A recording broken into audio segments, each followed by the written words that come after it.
मान्छेलाई कालबाट जोगाएर राख्छ त्यसरी नै देशलाई जोगाउने पार्टी बन्न चाहन्छ राष्ट्रिय सत्ता सकिएको छैन एउटा स्टेडियम बनाउन सकिएको छैन ग्रासरुट लेभलको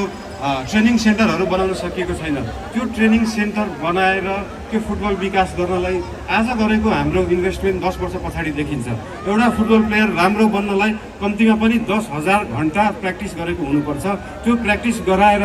राम्रो फुटबल प्लेयर उत्पादन गर्ने स्वभाव बोक्ने पार्टी बन्न चाहन्छ राष्ट्रिय स्वतन्त्र पार्टी